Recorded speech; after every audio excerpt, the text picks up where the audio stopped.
لقد من اللہ علی المؤمنین اذ بعث فیہم رسولا، جس کا صاف سلیس ترجمہ اور خط یہی ہوتا ہے کہ بے شک اللہ تبارک و تعالیٰ نے مومنین پر احسان فرمایا، دیا کیا کہ انہی میں ایک رسول بھیجا، انہی میں سے۔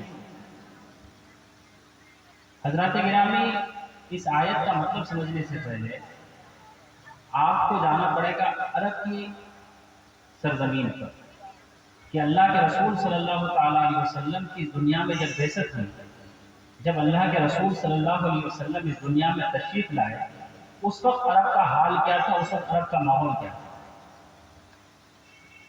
جس وقت اللہ کے رسول صلی اللہ علیہ وسلم اس دنیا میں تشریف لائے، اس وقت عرب کا حال یہ تھا، عرب کے لوگ اتنے جاہل گوار تھے کہ جو بیٹیاں ہوتی ہیں، بیٹیوں کو قبر کھود کے اس کے اندر زندہ دفن کرتے ہیں۔ عرب کے لوگوں کا حال یہ تھا کہ اگر کوئی راستہ چلتا تو راستہ میں کوئی بھی سامان لے کر جاتا، اس کا سارا سامان چھین لیتا۔ اگر کوئی ایک انسان کسی انسان کو قتل کر دیتا تو اس کے بدلے 100 آدمی کو قتل کر دیتا۔ گویا کہ یوں کہہ لیجئے کہ عرب کے ایسے ماحول میں جس میں عورتوں کی عزت نہ تھی، ماں باپ کا کوئی وقار نہ تھا، راستہ چلتے ہوئے شخصوں کو چھین لیا جاتا، اس کے سامان کو چھین لیتے تھے لوگ ہمیشہ شراب کے اڈوں میں بیٹھ کے ڈرامہ کرتے تھے، لوگوں کی گتھیوں تک، حلق تک شراب ہمیشہ ان کی گتھیوں تک رہتی تھی، ہر وقت ناچ گانا کا بازار گرم رہتا تھا۔ ایسے ماحول میں اللہ تبارک و تعالیٰ نے ہمیں نبی صلی اللہ علیہ وسلم کو اس دنیا میں بھیجا۔ ہمارے نبی کون ہیں؟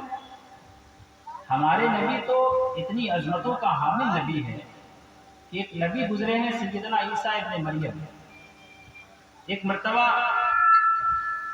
اپنے حواریوں کے ساتھ سیدنا عیسیٰ ابن مریم بیٹھے ہوئے، 12 حواری تھے۔ حضرت عیسیٰ ابن مریم نے کہا کہ میرے بعد ایک نبی آئے گا جس کا نام احمد ہو۔ ہر شاگرد کی نظر میں اس کا استاد افضل ہوتا ہے، ہر مرید کی نظر میں اس کا پیر افضل ہوتا ہے، ہر امتی کی نظر میں اس کا نبی افضل ہوتا ہے۔ امتیوں میں سے بعض نے یہ سوال کر دیا، آپ جس نبی کے قصیدے پڑھ رہے ہیں، آپ جس نبی کا تذکرہ کر رہے ہیں، آپ جس نبی کا ذکر کر رہے ہیں، آپ جس نبی کا گن گا رہے ہیں، کیا وہ نبی آپ سے بھی افضل ہوگا؟ تو سنیے حضرت عیسیٰ ابن مریم کا جواب۔ میرے پیارے، اگر وہ جواب آپ سن لیں تو آپ کے پیروں تلے زمین کھسک جائے گی۔ حضرت عیسیٰ ابن مریم نے اپنے حواریوں سے کہا کہ تم ان کے افضل ہونے کی بات کرتے ہو، تم ان کے عظمت و بزرگی کی بات کرتے ہو، ارے ان کا عالم تو یہ ہے، ان کا مقام و مرتبہ تو یہ ہے کہ اگر عیسیٰ ابن مریم کو ان کی جوتا کا فیتا باندھنے کے لیے اگر سعادت نصیب ہو جائے تو یہی عیسیٰ ابن مریم کے لکھا۔ بے شک، سبحان اللہ۔ تو حضرات گرامی، ہم اس نبی کے امتی ہیں کہ جس نبی کا امتی ہونے کے لیے دوسرے نبی تمنا کر رہے ہیں، خواہش ظاہر کر رہے ہیں کہ کاش ہمیں حضور اکرم صلی اللہ علیہ وسلم کا امتی بنا دیا گیا ہوتا تو یہی میرے لیے کافی۔ لیکن ایکچوئل میں ہم اپنی قدر نہیں سمجھتے۔ چونکہ میرے باپ کا نام عبد الرحمن، میرے باپ کا نام عبداللہ، مسلمان گھرانے میں پیدا ہوئے، تو اب چونکہ ہم بھی ٹائٹل وائز مسلمان ہو گئے، بس یہی ہے۔ حضرت بلال حبشی رضی اللہ تعالیٰ عنہ کو اسلام لانے کی وجہ سے یہ کپڑا اتار کر کے عرب کی گرم ریتوں پر جو ہے حضرت بلال حبشی کو گھسیٹا جاتا ہے۔ کیا کیا مشقتیں نہیں اٹھائی ان لوگوں نے اسلام کو بچانے کی خاطر، کیا کیا پریشانیاں نہیں جھیلی ہیں اسلام کو بچانے کی خاطر، اسلام کو پھیلانے کی خاطر کیا کیا مشکلات کا سامنا نہیں کیا۔ آج آپ کے پاس کسی چیز کی کمی نہیں ہے۔ مسجد کے اندر گرمی کا موسم ہے، ٹھنڈا پانی آپ کا انتظام ہے، ٹھنڈی کا موسم آ جائے آپ کے لیے گرم پانی کا انتظام ہے، آپ کو گرمی نہ لگے اس کے لیے بعض مسجدوں میں اے سی، بعض مسجدوں میں جو ہے نا فین کا انتظام کیا گیا ہے۔ اس کے باوجود ہمارا رب ہمیں یاد نہیں آتا۔ عرب کے لوگ نماز کو کیسے پڑھتے تھے؟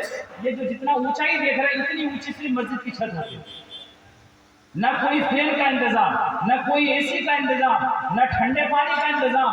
عرب کی گرم گرم ریتوں سے جو پانی گرم گرم نکلتا تھا، ان پانیوں سے وہ وضو کرتے تھے نماز پڑھنے کے۔ آپ غور کریں میرے پیارے، آپ کے پاس جتنی آشائشیں ہیں، جتنی آرام، جتنا رب تبارک و تعالیٰ نے آپ کو عطا کیا ہے، آپ اتنی ناشکری، اتنی ہی نافرمانی کرتے ہیں۔ 24 گھنٹہ ہمارا واہیات میں گزر جا رہا ہے، ہمیں خود نہیں سمجھ میں آتا ہے کہ ہم کو اللہ نے دنیا میں کس مقصد کے لیے، کس پرپس کے لیے بھیجا تھا۔ ہم کن چیزوں میں اپنی زندگی گزار رہے ہیں، آخر ہمیں مرنا بھی کچھ ہے۔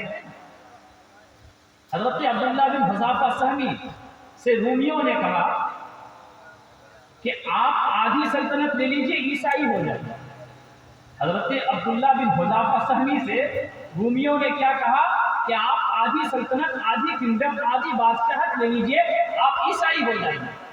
حضرت عبداللہ بن حذافہ سہمی نے کیا جواب دیا، سنیے اس کا جواب ان کا۔ حضرت عبداللہ بن حذافہ سہمی فرماتے ہیں، اے رومیوں، تم آدھی سلطنت کی بات کرتے ہو، اگر تم پوری بادشاہت دے دو، پھر اور ایک بادشاہت دے دو، پھر ایک بادشاہت دے دو، بلکہ دنیا کی ساری چیزیں اپنی اگر تم دے دو، تو میں محمد عربی سے ایک پل کے لیے بھی اوپر نہیں کروں۔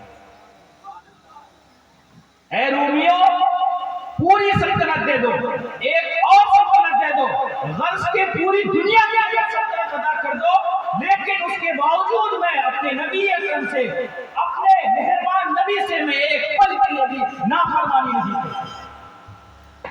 میرے پیارے، ہمارا نبی، ہمارا خدا ہمیں یاد آتا ہی نہیں۔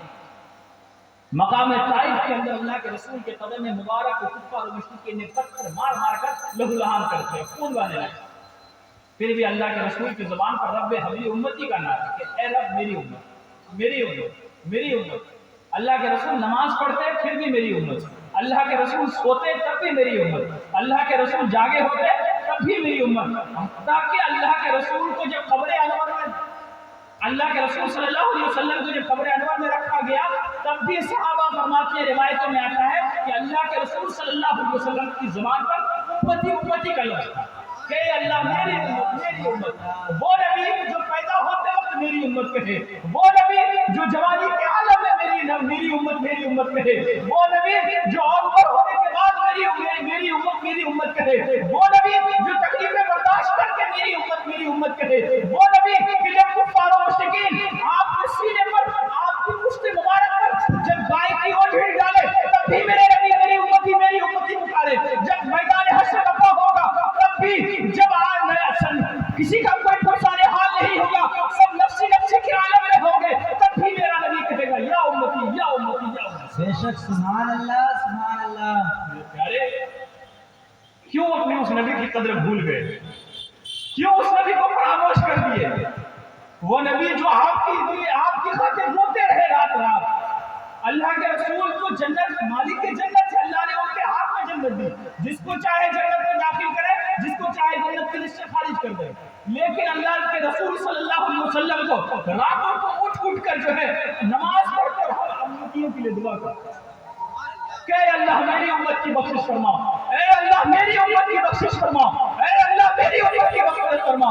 لیکن آج ہم ان کے امتی ہیں اور ہمارا حال یہ ہے کہ ہمارا نبی ہم کو یاد نہیں آتا، ہمارا رسول ہمیں یاد نہیں آتا، ہمارا خدا ہمیں یاد نہیں آتا۔ آج دن کا صبح اٹھتے ہیں تب بھی گناہوں میں، دن کے 8 بج رہے ہیں تب بھی گناہوں میں، دن کے 10 بج رہے ہیں تب بھی ہماری زندگی گناہوں میں گزر بسر ہو رہی ہے۔ میرے پیارے، وہ نبی جس نے آپ کی خاطر کتنی مشقتیں اٹھائی ہے، وہ نبی جس نے آپ کے خاطر کتنی پریشانیاں جھیلی ہیں، کبھی اس نبی کے بارے میں تو غور کر کے دیکھو، کبھی اس نبی کے بارے میں خیال کر کے تو دیکھو۔ اس نبی کا حال تو یہ ہے کہ ایک صحابی رسول اللہ کے رسول کی بارگاہ میں پہنچے، کہا، دکھایا اپنے پیٹ کو اٹھا کر، کہا کہ دیکھیے میں نے 2 پتھر باندھے ہوئے بھوک کی وجہ سے۔ اللہ کے رسول کی بارگاہ میں شکایت لے کر پہنچے کہ دیکھیے کہ میرے پیٹ پر 2 پتھر باندھا ہوا ہے بھوک کی وجہ سے۔ اللہ کے رسول صلی اللہ علیہ وسلم نے جب اپنا کپڑا اٹھایا تو دیکھا صحابہ کرام نے کہ اللہ کے رسول کے پیٹ کے اوپر جو ہے 4 پتھر رکھے ہوئے، ایک ہفتہ تک ایک کھجور پر گزارا کرتے تھے، ایک کھجور پر۔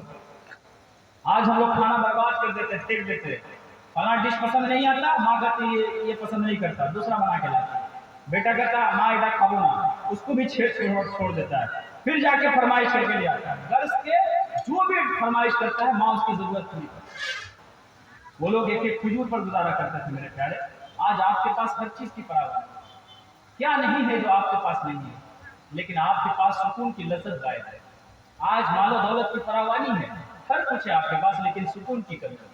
تبھی تو شاعر نے کیا خوب کہا نا کہ نہ دولت سے، نہ دنیا سے، نہ گھر آباد کرنے سے، سبحان نہ اللہ، دولت سے، نہ دنیا سے، نہ گھر آباد کرنے سے دلوں کو چین ملتا ہے خدا کو یاد کرنے سے۔ بے شک سبحان دلوں اللہ، کو چین سبحان ملتا ہے اللہ۔ خدا کو یاد کرنے سے۔ پڑھیے درود پاک، اللہم صلی علی سیدنا شفیعنا مولانا محمد وعلی وسلم، صلاۃ و سلام علیک یا رسول اللہ صلی اللہ تعالی علیہ وسلم۔ قرآن کریم، اب میں اپنے ٹاپک کی طرف آتا ہوں۔ نظریاتی اعتبار سے انسان کو 3 کیٹیگری میں بانٹا ہے۔ دنیا میں جتنے بھی لوگ ہیں، آستھا کے اعتبار سے، عقیدے کے اعتبار سے، فیتھ کے اعتبار سے، یقین کے اعتبار سے، یہ 3 کیٹیگری میں بیٹھے ہیں۔ ایک کافر، جس کے کفر کو ظاہر کرنے کے لیے اللہ تبارک و تعالیٰ نے قرآن پاک میں قل یا ایھا الکافرون لا اعبد ما تعبدون نازل کیا۔ ایک کیٹیگری۔ دوسری کیٹیگری منافقین کی۔ قرآن پاک میں منافقین کے بارے میں آیا کہ اذا جاءک المنافقون قالوا نشهد انک لرسول اللہ واللہ یعلم انک لرسولہ واللہ یشهد ان المنافقین لکاذبون۔ کہ جب تمہارے پاس، اے محبوب، جب آپ کے پاس منافقین آتے ہیں تو کہتے ہیں کہ ہم گواہی دیتے ہیں کہ آپ اللہ کے رسول ہیں۔ اللہ خود جانتا ہے کہ آپ اللہ کے رسول ہیں، لیکن اللہ اس بات کی گواہی دیتا ہے کہ منافقین جھوٹے ہیں۔ یہ دوسری کیٹیگری۔ اور تیسری کیٹیگری مومنین کی، جس کی قرآن پاک میں لقد من اللہ علی المؤمنین اذ بعث فیہم رسولا۔ نظریاتی اعتبار سے قرآن کریم 3 فرقوں میں بانٹتا ہے، 3 کیٹیگری میں بانٹتا ہے۔ ایک کیٹیگری کافرین کی ہے، جس کی بابت قرآن پاک میں قل یا ایھا الکافرون لا اعبد ما تعبدون نازل ہے۔ دوسری منافقین کے بارے میں کہ اذا جاءک المنافقون قالوا نشهد انک لرسول اللہ۔ تیسری لقد من اللہ، مومنین کے بارے میں اللہ نے نازل فرمایا لقد من اللہ علی المؤمنین اذ بعث فیہم رسولا۔ اب غور کریں، اللہ نے قرآن پاک میں قل یا ایھا الکافرون، آپ محبوب فرما دیجئے کہ اے کافر لا اعبد ما تعبدون، کہ میں اس کی پوجا نہیں کروں گا، میں اس کی پرستش نہیں کروں گا جس کی تم کرتے ہو۔ یعنی جو بتوں کی پوجا کرے گا وہ مومن نہیں ہو سکتا، اور جو مومن ہوگا وہ بتوں کی پوجا نہیں کرے گا۔ اللہ نے مومن اور کافر میں فرق بیان کیا۔ لیکن کچھ لوگ، اب 2 لوگ اس میں، اب 2 کیٹیگری ہو گئی۔ ایک تو وہ ڈائریکٹ جو بتوں کی پوجا کرتے ہیں، اب جو کلمہ پڑھتے ہیں، اب اس میں 2 کیٹیگری ہیں۔ ایک ہے انٹرنل، ایک ہوتا ہے ایکسٹرنل۔ انٹرنل میں کون ہے؟ وہ لوگ جو ہماری طرح کلمہ پڑھتے ہیں، ہماری طرح داڑھی ہے، ہماری طرح نماز پڑھتے ہیں، یہ لوگ ہو انٹرنل۔ اور ایک ہوا ایکسٹرنل۔ ایکسٹرنل میں کون آ گئے؟ وہ کیا بولتے ہیں، فرانس کا جو ملعون جو ہے صدر کون ہے؟ کیمرون، جس نے رسول اللہ کے خاکے بنایا، یہ ہو گیا ایکسٹرنل، کھلا دشمن ہم لوگ۔ ایک انٹرنل وہ جو ہماری طرح داڑھی رکھتے ہیں، ہماری طرح نماز پڑھتے ہیں، لیکن جیسے ربیع الاول کا مہینہ آتا ہے کہتا میلاد کرنا ناجائز ہے، لنگر چلانا ناجائز ہے، ان کا فاتحہ کرنا ناجائز ہے، یہ کرنا ناجائز ہے، وہ کرنا۔ میں ان کو کہنا چاہتا ہوں کہ اللہ تبارک و تعالیٰ نے قرآن میں نظریاتی اعتبار سے 3 لوگوں کو خطاب فرمایا۔ ایک کافرین، جن کی بابت قرآن پاک میں اللہ نے قل یا ایھا الکافرون نازل فرمائی۔ دوسرے منافقین، جس کے بارے میں اللہ تبارک و تعالیٰ نے کہا اذا جاءک المنافقون قالوا نشهد انک لرسول اللہ، یہ دوسرے۔ اور تیسرے مومنین، اللہ نے فرمایا لقد من اللہ علی المؤمنین اذ بعث فیہم رسولا۔ اللہ تبارک و تعالیٰ نے کہا لقد من اللہ علی الکافرین، نہیں کہا کہ اللہ نے کافروں پر احسان فرمایا، دیا کیا، یہ نہیں فرمایا۔